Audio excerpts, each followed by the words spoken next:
నమస్తే తెలుగు రాజ్యానికి స్వాగతం. నేను మీ సంధ్య. విజయసాయి రెడ్డి శాంతి ఎపిసోడ్ క్లోజ్ చేద్దామన్నా కూడా తవ్వినా కొద్దీ ఆమె బాధితులు కావచ్చు, అక్కడ జరిగిన భూ కబ్జాల విషయాలు కావచ్చు, మదన్తో ఏదో కొంచెం లాలుచి పడింది, ఆల్మోస్ట్ ఆల్ మదన్తో సెటిల్మెంట్ అయింది, అందుకే మదన్ ప్రస్తుతం తెర మీద కనిపించట్లేదు అనేది వినిపిస్తున్నా. అంటే అగ్గి రాజేశాడు, ఇప్పుడు దాని చుట్టూ చలి కాచుకుంటున్న వాళ్ళు ఎక్కువయ్యారనే చెప్పాలి. దీంతో పాటు శాంతి సన్నిహితురాలు ఒకరు దాసరి విజ్ఞాన్ని అప్రోచ్ అయినట్టుగా తెలుస్తుంది. కొన్ని విషయాలు విజ్ఞాన్తో పంచుకున్నారు అనేది ఆయన మనకు తెలియజేశారు. ఎవరు ఆవిడ, ఏ విషయాలు తెలియజేసింది, మరి ఏ బాంబ్ పేల్చబోతున్నారు, దాసరి విజ్ఞాన్ గారి మాటల్లోనే తెలుసుకుందాం. అలాగే అంటే జరిగిన విషయాన్ని తెలియజేసే ప్రయత్నం చేస్తున్నాను తప్పితే ఏదో అంటే ఏ పని లేక మీరు ఏదో తీస్తున్నారని కాదు. ఆవిడ దాసరి విజ్ఞాన్ గారిని అప్రోచ్ అయ్యింది. కొన్ని విషయాలు నేను చెప్తాను, తనతో నాకు అత్యంత సన్నిహిత సంబంధాలు ఉన్నాయని చెప్పడం జరిగింది. ఏంటి ఆ విషయాలు ఆయన మాట్లాడడం తెలుసుకుందాం. విజ్ఞాన్ గారు నమస్తే. నమస్తే. ఆల్మోస్ట్ ఆల్ అంటే 1-2 మీడియా ఛానల్స్ తప్పితే ఆల్మోస్ట్ ఆల్ చాలా మట్టుకైతే కనుమరుగైపోయింది ఇష్యూ. అంటే చిన్న గీత ముందు పెద్ద గీత అన్నట్టు అయిపోయింది పరిస్థితి. బట్ మీకు మరి ఎవరో అప్రోచ్ అయ్యారని అంటున్నారు. ఎవరు ఆవిడ, ఏ విషయాలు తెలియజేసింది? ఫస్ట్ ఆఫ్ ఆల్ శాంతి మొన్న కోర్టులో ఒక అర్జీ పెట్టుకుంది. ఏంటంటే నా పర్సనల్ విషయాలు, నా భర్త, నా పిల్లలు, నా సంసారం గురించి అందరూ రకరకాలుగా మాట్లాడుతున్నారు, ఎవరిని మాట్లాడొద్దని చెప్పండి అని హైకోర్టుకి పిటిషన్ పెడితే వాళ్ళు కూడా అవును ఈమె పర్సనల్ విషయాలు మిగతా వాళ్ళు మాట్లాడడానికి వీల్లేదని చెప్పారు. ఇప్పుడు ఈమె భర్త, పిల్లలు, సంసారం గురించి మనం మాట్లాడట్లేదు కానీ ఎండోమెంట్ డిపార్ట్మెంట్ లో జరిగిన అక్రమాల గురించి వీ కెన్ స్పీక్. అవును, ఈవిడ ఎవరైనా మోసం చేస్తే ఈవిడ ద్వారా మోసపోయిన వాళ్ళ గురించి కూడా వీ కెన్ స్పీక్. నెక్స్ట్ ఇప్పుడు నన్ను 7 అప్రోచ్ అయ్యారు. బేసిక్లీ 7 మంది అప్రోచ్ అయ్యారు. 2010 నుంచి 2015 వరకు పడాల రామిరెడ్డి లా కాలేజ్, అమీర్పేట ఎల్లారెడ్డి గూడలో వీళ్ళు చదివారు. అదే టైంలో శాంతి కూడా అక్కడ చదివింది. నెక్స్ట్ అక్కడే హాస్టల్లో ఉండేది. ఫ్రెండ్షిప్లు ఎక్కువ. ఓకే, ఆమె వచ్చినప్పుడు నోకియా 1100 బ్లాక్ అండ్ వైట్ ఫోన్తో వచ్చింది 2015లో. ఆ టైంలో కొంచెం గ్యాప్ ఇవ్వడంతోనే వెంటనే మోటోరోలా ఫ్లిప్ ఏదో ఫోన్ కొనింది. అది కొంచెం కలర్ ఇట్లా తెరవాలంట. కొంచెం 2-3 మంత్స్ గ్యాప్లోనే ఒక స్క్వేర్ షేప్లో ఉండే ఇంత ఫోన్, ఇంతే ఉంటుంది, చిన్న టాయ్ అద్దం లాగా, దాన్ని ఇలా తీసి ఫోన్ మాట్లాడాలంట. ఓకే, అప్పుడు ట్రెండ్ లో ఉండే. ఎందుకంటే నేను అంటే నా కెరీర్ లో మా బ్రదర్ బర్త్డే గిఫ్ట్ ఇచ్చారు. ఓపెన్ ఫోన్ అంటే అది ఒక క్రేజ్ ఉంది. ఇట్లా సైడ్ నుంచి ఇట్లా తీయాలంట, చిన్న బాక్స్ లో ఉంటుంది. అవును, నాకు చెప్పినప్పుడు అలా చెప్పింది. నాకు ఆ ఫోన్ ఐడియా లేదు నాకు, ఎందుకంటే మా బ్రదర్ బర్త్డే గిఫ్ట్ ఇచ్చారు నాకు. ఇంకా దాని మీద ముత్యాలు, రత్నాలు ఏవేవో కూడా ఉండేవంట. ఓకే, నీట్ గా. దాంట్లో మంచి కెమెరా కూడా వచ్చేది. ఆ ఫోన్ వాడింది, అది కీచెన్ లాగా ఉండేది అనమాట. ఆ తర్వాత వితిన్ ఫ్రాక్షన్ ఆఫ్ డేస్ లోనే ఒక సామ్సంగ్ టచ్ ఫోన్ కొనింది. ఓకే, అప్పట్లో గెలాక్సీ బాగా ట్రెండింగ్ అనుకుంటా, మేబీ ఒకటి అదేదో కొనింది గెలాక్సీ. దాంతో పాటు ఇంకో పెద్ద ఫోన్ కొనింది, అంటే కార్బన్ ఏదో ఫోన్ అంట, ఇంత పెద్దది. అలా 2-3 ఫోన్లు పట్టుకొని వచ్చేది. ఎప్పుడు 2-3 ఫోన్లు బీభత్సంగా మోగుతా ఉండేవి. ఎవరెవరితోనో అఫైర్స్ పెట్టుకునేది, సీనియర్స్తో, వాళ్ళతో వీళ్ళతో. తర్వాత ఏం జరిగింది, సంతోష్ అనే ఒక ఆయనతో, ఆయన డిపార్ట్మెంట్లో సివిల్లో పనిచేస్తాడంట, పరిచయం ఏర్పడింది. ఎప్పుడు హాస్టల్ కింద అక్కడిక్కడ సినిమాలకి, షికార్లకి వెళ్ళేవాళ్ళు. ఇక్కడ శాంతికి ఒక ప్రాబ్లం వచ్చింది. వచ్చినప్పుడు పెట్టుకున్న సామాన్లకి ర్యాక్ అన్నీ సెట్ అయ్యాయి. తర్వాత ఇప్పుడు ఏంటంటే ఆవిడకి అక్కడ కంజెస్టెడ్ అయిపోయింది, ఆమె సామాన్లు పట్టట్లా. ఎలా ఉందంటే మీరే స్వయంగా వెళ్ళి చూసినట్టు చెప్తున్నారు. ఆవిడ చెప్పిన విషయాలు నేను చెప్తున్నా. కంజెస్టెడ్ గా ఉంది, పట్టట్లా. నెక్స్ట్ ఇంకొకటి ఏంటి, అప్పట్లోనే ఆవిడ వచ్చిన కొత్తలో జస్ట్ ఏదో ఒక సోపు ఎలా కడిగేసి ఒక చిన్న క్రీమ్ రాసుకొని వెళ్ళేదంట. తర్వాత వీళ్ళకి చూపించింది ఏమని, శాంతికి ఉన్న ఒక అలవాటు ఏంటంటే ఆమె దగ్గర ఏమంటే అందరికి చూపించుకునేది. ఓకే, ఏం చూపించింది అంటే, ఇది నా స్కిన్ కేర్ రొటీన్. మీరు ఇక్కడ మెన్షన్ చేయాలి, చూపించుకునేదంట అనేసి అంటే బెటర్. ఎందుకంటే నేను అన్నదానికి ఈయన ఖచ్చితంగా చూపించిందనే కదా చూసిన వాళ్ళు చెప్పినప్పుడు, మరి చూపించింది కన్ఫర్మ్. ఇంకా ఇప్పుడు శాంతి అడిగినా సరే నేను వీళ్ళతో చెప్పిస్తాను, నేను సమాధానం పెట్టే విషయం కాదు. అండ్ ఇప్పుడు ఇంకో క్లారిటీ ఏంటంటే, ప్రెసెంట్ కుకట్పల్లి కోర్టులో ఈ బ్యాచ్, ఈ 2010-15 ఉన్న బ్యాచ్, శాంతి బ్యాచ్ 50% అడ్వకేట్స్ అక్కడ ఉన్నారు బార్ కౌన్సిల్ లో. 50% అంటే ఇంకా ఎక్కువ మంది ఉన్నారు. మనల్ని అప్రోచ్ అయింది 7 ఇంకా అక్కడ బోల్డ్ అంత మంది ఉన్నారు చెప్పడానికి రెడీగా. సరే ఇంకా విషయం వెళ్తే ఆ స్కిన్ కేర్ రొటీన్లో ఏంటక్క ఇది అని వీళ్ళందరూ అడిగితే ఇది ఫేస్ వాష్, ఇది స్క్రబ్, ఇది వారానికి 2 సార్లు, ఇది ప్రతిరోజు. ఇది వచ్చేసి ఏంటంటే సిరము, పొద్దున ఈ సిరము, రాత్రి ఈ సిరము, దాని ముందు టోనరు, అండ్ నెక్స్ట్ తర్వాత పగలైతే సన్ స్క్రీన్, రాత్రి అయితే మాయిశ్చరైజర్, ఇది డే క్రీమ్, ఇది నైట్ క్రీమ్ అని చెప్పి ఇంత పెద్ద సెట్ చూపించింది ఏదో కంపెనీది. వీళ్ళు అబ్బా ఎంత బాగా వాడుతుందో ఎలా ఉందో అనుకున్నారు. అని కొంచెం ఆమె మొహంలో కూడా తేడాతో వచ్చి బాగానే ఉందంట. రెగ్యులర్గా తర్వాత పార్లర్స్కి వెళ్ళడం అలవాటైంది.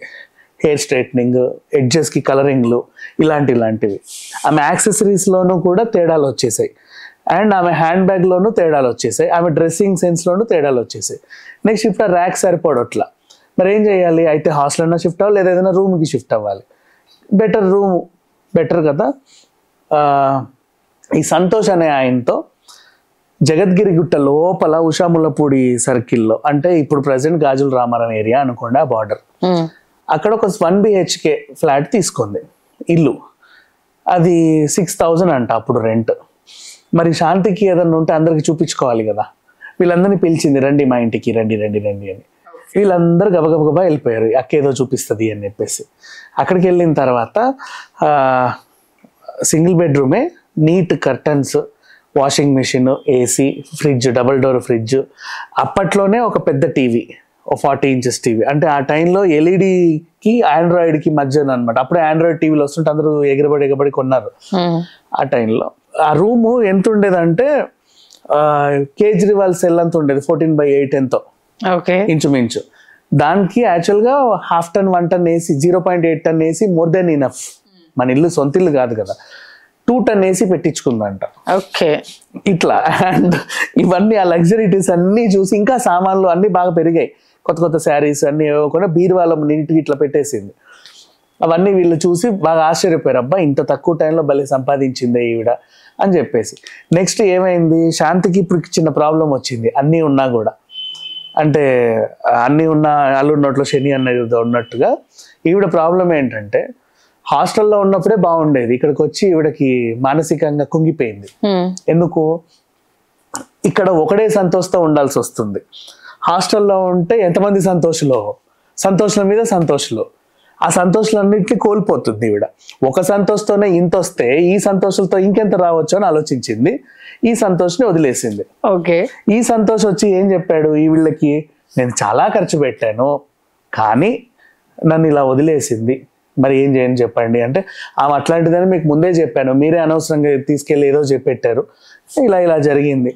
సరే పోన్లేండి ఏదో. ఇక్కడ నాకు ఒక కామెడీ గుర్తొచ్చింది. చాలా మంది సినిమాలలో మనం చూస్తాం కదా, చిన్నిల్లు అంటారు కదా, అంటే ఫ్యామిలీతో ఉండడానికి 2 BHK, చిన్నిల్లు కాబట్టి 1 BHK తీసాడేమో. సో అందుకే చిన్నిల్లు చిన్నగానే ఉంటుంది. ఏ ఇయర్ ఇది?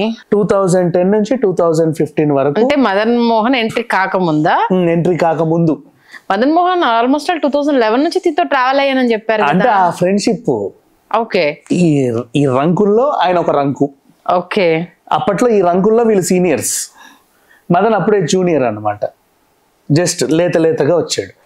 తర్వాత నెక్స్ట్ ఒకసారి మదన్ని ఎప్పుడైతే అంటి పెట్టుకుందో ఆయన పెళ్లి వరకు వెళ్ళింది వ్యవహారం వాళ్ళ చేత. ఇట్లా పెళ్లి చేసుకుంది, ఏంటో అర్థం కాలే జనాలకు కూడా. అప్పటికి మదన్ కూడా కొంచెం క్రిమినల్ మెంటాలిటీతో ఉండేవాడు అనమాట. సరే ఏదో రకంగా పెళ్లి చేసుకుందిలే, వాడిని వదిలేసింది వీళ్ళని చేసుకుందని వీళ్ళు కూడా కామ్ అయిపోయారు. మళ్ళీ చూపించుకోవడం అలవాటు ఉన్న శాంతి, నాకు ట్విన్స్ పుట్టారు అని అందరికీ ఫోన్ చేసింది. వీళ్ళు మళ్ళీ వెళ్ళారు, వెళ్ళి చూసి ఆశీర్వదించి, పర్లేదమ్మా బాగానే ఉండు, ఏదో రకంగా బాగానే ఉన్నావు కదా, ఓకే అని చెప్పేసి మళ్ళీ వచ్చారు. ఆ తర్వాత మదన్ తో ఉన్న తర్వాత ఈమె ఎగ్జామ్స్ గురించి మాట్లాడదాం. ఎగ్జామ్స్ ఎలా రాసేది అంటే, తను అమీర్పేట్ గో కలర్స్లో అప్పట్లో క్వాలిటీ లెగిన్స్ అక్కడే ఉండేవంట. లెగిన్స్, మంచి టైట్ లెగిన్స్. అప్పుడు ఇంకా మాల్స్ రాలా, ఈ లెవెల్లో మాల్స్ రాలా. అక్కడికి వెళ్ళి కలర్ అంటే అప్పుడు బ్రైట్ కలర్స్ కొత్తగా వచ్చాయి, bright yellow, bright pink, bright ఇంకేవో కలర్స్, స్కై బ్లూ అని. అప్పుడు ఫ్రెష్, అంటే అవి చూస్తే జిగేల్ మన నడిచేవాళ్ళు అనమాట. ఫ్రెష్గా వచ్చాయి కలర్స్ అవి. సో ఆ లెగిన్స్ అన్ని వేసుకొని, టైట్ లెగిన్ ఇలా తీస్తే ఇక్కడ అన్ని ఆన్సర్స్ ఉండేవి, ఇక్కడ రాసుకునేది. అండ్ ఆ చున్నీ కూడా వెరైటీ చున్నీలు కొనేది అనమాట. టాప్ అండ్ వెరైటీ చున్నీ, ఆ చున్నీ బార్డర్స్ మీద ఆన్సర్స్ రాసుకునేది. ఏది రీసెంట్ గా రష్మిక మందన్న సినిమా దాంట్లో ఉంది, డ్రెస్ మీద అన్ని రాసేసుకొని చున్నీ మీద అన్ని రాసేసుకొని. చూడలేదు నేను అది, కానీ శౌర్యాది రష్మిక మందన్నది ఉంటుంది ఫస్ట్ సినిమా తన, రష్మిక మందన్నది హిట్ సినిమా, సేమ్ ఇదే ఉంటుంది కాన్సెప్ట్. చలో దాంట్లో ఉంటుంది సేమ్. నేను చూడలేదు, బేసికల్లీ మర్చిపోయా. వైట్ డ్రెస్ మీద కంప్లీట్ మొత్తం నింపేస్తుంది, డయాగ్రామ్స్ కావచ్చు, ఆ ఎగ్జామ్ కావాల్సిన ప్రతిది పిన్ టు పిన్ నింపేసి ఎగ్జామ్ రాస్తూ ఉంటుంది. వీళ్ళ రూమ్ లోనే కూర్చునేది శాంతి. అయితే వీళ్ళు ఏమనుకున్నారంటే చెప్దామా వద్దా, పోన్లే పాపం రిజర్వేషన్ కోటాలో వచ్చింది, ఏముంటాయి చెప్పు, మనకంటే తులం మార్కులు వస్తే పాస్ అవ్వం, ఆమెకు పావుతులం మార్కులు వచ్చినా పాస్ అవుతుంది. అండ్ ఆ పావుతులం మార్క్ కూడా అందులోనూ మొత్తం ఇవే రాసేసింది ఈ కాపీ, ఫోన్లే అని వదిలేశారు, ఇంకెంతగానో మనదే కదా అని. అండ్ ఎఫ్ఐఆర్లు బీభత్సంగా ఉండేవి. ఆ తర్వాత మదన్ మోహన్ పెళ్లి చేసిన తర్వాత ఈమె ఫోన్ లైఫ్ స్టైల్ అంతా చిన్న చిన్న క్రమక్రమంగా మారడం స్టార్ట్ అయింది. ఇద్దరు కలిసే క్రైమ్లు చేశారు. ఈమె పెళ్లికి ముందు ఈమె రంకు గురించి ఆయనకి తెలుసు, అతను ఎలాంటి వాడో ఈమెకి తెలుసు. బేసికలీ ఇద్దరు కలిసి క్రైమ్ చేయడం స్టార్ట్ చేయాలి. క్రైమ్లు అంటే ఏంటి, ఆయనకు అప్పుడే గవర్నమెంట్ మంచి జాబ్ ఉంది. సో ఈవెన్ ఎలా వీళ్ళకి అందరికి ఉన్న క్వశ్చన్ మార్క్ ఏంటంటే ఆవిడ ఎలా పాస్ అయింది అని. ఎందుకంటే ఇక్కడ ఈ సింపుల్ ఎగ్జామ్సే ఈమె చిట్టీలు పెట్టి రాసేది, అక్కడ ఎలా పాస్ అయింది, పాస్ అయ్యి జాబ్ ఎట్లా కొట్టిందో మాకు ఇంకా క్వశ్చన్ మార్క్ అండి, దీని గురించి మనం మళ్ళీ వివరిద్దాము, నేను కనుక్కొని నీకు చెప్తానని చెప్పేసి అన్నారు. నెక్స్ట్ వీళ్ళు చేసే క్రైమ్ ఏంటంటే, సార్లు ఢిల్లీ వెళ్తారు, కూడా వెళ్ళి కూడా రావాలి, జస్ట్ ఒక 2 రోజులు అట్లా ఉండు అంతే వాళ్ళతో పాటు. ఊరికే నువ్వు వెళ్ళురా, హోటల్లోనే ఉండు, బయటికి రావాల్సిన అవసరం, మళ్ళీ తిరిగి తీసుకొస్తారు, ఇంత ఇస్తారు, ఓకేనా నీకు, ఓకే అట్లా అమ్మాయిలను పంపేవాళ్ళు. సో ఈ రకంగా వీళ్ళిద్దరికీ తెలిసే క్రైములు చేశారు. ఒకనొక టైంలో ఎందుకో వీళ్ళిద్దరికి ఎక్కడో చెడింది. అంటే ఈ ఇద్దరు కలిసి క్రైమ్ చేసినా కూడా, ఈయన పరిచయం చేసినా కూడా శాంతి వీళ్ళకి బాగా క్లోజ్ అయిపోయింది. వీడు అవసరం లేకుండానే ఈవిడ వీళ్ళకి అన్ని చక్కబెట్టడం స్టార్ట్ చేసింది. అప్పుడు వీళ్ళిద్దరి మధ్యలో క్లాషెస్ వచ్చి వీళ్ళు విడిపోవడం జరిగింది. విడిపోయిన తర్వాత వీడు నువ్వు ఇంత అయ్యావు కదా నాకు ఇంత ఇవ్వు అని అడిగాడు. పొరా నీకెంతరా ఇచ్చేది, నీ కూతురు ఉండిపోయి చెప్పా అని చెప్పేసి, నా వెనకాల ఎవరున్నారో తెలుసా అనింది. ఉండు, నీ వెనకాల ఎవడున్నాడో వాడి వెనకాల అందరినీ నేను తీసుకొస్తా అని చెప్పి వీడు బయటకు వచ్చాడు. ఇది ఓవరాల్ గా కదా. అండ్ ఇంకా కాలేజీ టైంలో అంతకుముందు ఈవిడ చేసిన ఘనకార్యాలు ఉన్నాయి. ఈసారి ఫోన్ లో కాదు, మేము కలిసి చెప్తామని ఇద్దరు అన్నారు. కలిసి చెప్పిన వాళ్ళు ఇప్పటివరకు చెప్పిన ఇన్ఫర్మేషన్ ఇది. అండ్ ఇంకా కలుస్తానే ఉంటాము, ఎప్పుడు ఏ విషయం తెలుసా మీకు చెప్తానే ఉంటాం అన్నారు. మళ్ళీ ఇంకొన్ని విషయాలు తెలుసుకున్నప్పుడు మళ్ళీ చెప్తా. ఈ ప్రెసెంట్ అయితే ఈవిడ మొత్తానికైతే డే 1 నుంచి తన లైఫ్ ని ఫుల్ ఫ్లెడ్జ్ గా తను ప్లాన్ చేసుకుని వచ్చింది. నేను ఇమీడియట్ గా అసలు ప్లాన్ చేయాల పాపం. అమీర్పేటకి పాపం లా చదవడానికి వచ్చిన శాంతి ఇలా ఉండేది, తర్వాత ఇలా తయారైంది. అప్పుడు లేదు. తర్వాత కొంచెం అంటే ఏంటంటే ఊర్లో ఉన్నంత కాలం ఈవిడకి ఏంటో మగాళ్ళతో తిరగాలంట పిచ్చి ఉండేదంట. సిటీకి వచ్చిన తర్వాత ఫ్రీ బర్డ్ అయిపోయింది. ఊర్లో అంటే ఇటెవరన్నా చూస్తున్నారా అటెవరన్నా చూస్తున్నారా అనే ఒక భయం ఉండేది. ఇక్కడ భయం లేకుండా విచ్చలవిడితనం ఎక్కువైపోయి అందరితో కలిసేది, అందరితో తిరిగేది. ఎంతమందితో తిరిగిందో కూడా వాళ్ళ పేర్లతో సహా మన దగ్గర లిస్ట్ ఉంది.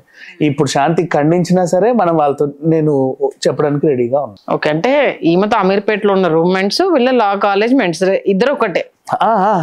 ఓకే, ఆల్మోస్ట్ ఇప్పటివరకు ఎంతమంది అప్రోచ్ అయింది? ఇప్పటివరకు మనం 7గురితో మాట్లాడింది, అందులో 3 డైరెక్ట్ గా కలిసాం, 4గురితో ఫోన్ లో మాట్లాడాం. అంటే దీంట్లో ఆమె బాధితులు ఎవరైనా ఉన్నారా మీతో మాట్లాడిన వాళ్ళలో, లేకపోతే? లేదు, ఇన్ఫర్మేషన్ ఇచ్చిన వాళ్ళు ఉన్నారు. బాధితుడు ఒకడు ఉన్నాడు, సంతోష్.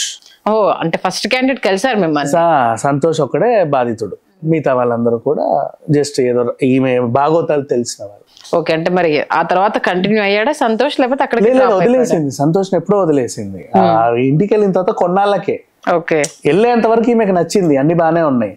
ఈమెకి ఏంటంటే అక్కడ ఆ సంతోష్తోనే ఉండడం నచ్చల. తరచూ అక్కడ నుంచి బయటకు వచ్చేది, జస్ట్ ఏదో పడుకోవడానికి ఇంటికి వచ్చేది, అప్పుడప్పుడు దానికి కూడా వచ్చేది కాదు. ఈయన క్వశ్చన్స్ ఎక్కువ అయ్యేసరికి వదిలేసింది. ఓకే, అది జరిగింది. రాబోయే రోజుల్లో ఇంకొన్ని విషయాలు బయటకు వచ్చే అవకాశం ఉంది, అంతేనా? ఓకే, మరి ఇప్పుడు మదన్ సైలెంట్ అయిపోయాడు అంటే లాలూచి పడ్డారనా, లేకపోతే ఇంకా చేయాల్సిన రచనతో చేశాను కాబట్టి ఇంకేముందని? నన్ను లాగావు, నా గురించి ఇంత చేసావు, మన ఇద్దరం కలిసి చేసినవేంటో నాకు తెలియదా, నీకు తెలియదా? నేను బయట చెప్పి పెడితే నువ్వేమో నా బతికెట్లా నువ్వు ఇట్లా నాశనం చేసావు, మరి ఇద్దరం కలిసి చేస్తే నేను ఒప్పుకుంటే నీ బతుకు ఏమైద్ది ఆలోచించుకో. అండ్ నువ్వే నన్ను ఇలా రొంపిలోకి దింపావని నేను చెప్తే ఏమవుద్ది ఆలోచించుకో. ఎందుకైనా మంచిది, అనవసరం చిల్లర కోసం ఏదో కకృతి పడ్డావు, నీకు కావాల్సిన చిల్లరే కదా, నీ మొహాన కొడతా, సైలెంట్గా ఉండు. ఓకే, సెటిల్మెంట్ అయిపోయింది, అది సెటిల్మెంట్ అయిందని వార్తలు వస్తున్నాయి, బట్ మనకు తెలియదు వాళ్ళు ఎంత ఇచ్చుకున్నారు ఎప్పుడు అనుకున్నారు. అంటే ఇప్పుడు ఎక్కడ అయితే కనిపించ, మొన్న ఢిల్లీలో లాస్ట్ ధర్నా, మళ్ళీ వెరీ గుడ్ ఆమెను వీళ్ళే రొంపిలోకి దింపాడు అన్నాడుగా, తర్వాత కనబడట్లేదు, అసలు ఎక్కడ కనిపించట్లే. మళ్ళీ విచిత్రము, ఆ హంగామా అంతా అయిపోయిన తర్వాత ఢిల్లీది లాస్ట్ ఎప్పుడైతే పెళ్ళానికి స్టేట్మెంట్ ఇచ్చాడు, ఇంక అప్పటి నుంచి అయితే ఏ మీడియా ఛానల్లోనూ ఎక్కడ కనిపించలేదు. అవును. ఓకే, మొత్తానికి అయితే మరికొన్ని విషయాలు, ఎదిగిన తీరు, నష్టపోయిన వాళ్ళు త్వరలోనే రాబోతున్నారు అయితే మొత్తానికి. Okay, thank you Vignan garu. Thank you so much. Please do subscribe to Telugu Rajyam channel. Please do subscribe to Telugu Rajyam channel. Please do subscribe to Telugu Rajyam channel. Hi అండి, నేను మీ ఆర్పీని, నెల్లూరు పెద్దారెడ్డి చేపల పులుసు ఓనర్ని. మీరు తెలుగు రాజ్యం అనే ఈ యూట్యూబ్ ఛానల్ సబ్స్క్రైబ్ చేసుకుని మంచి మంచి వీడియోలతో వస్తారు. Thank you so much. Hi people, I'm Sonakshi Verma and you please watch Telugu Rajyam and please subscribe to the channel.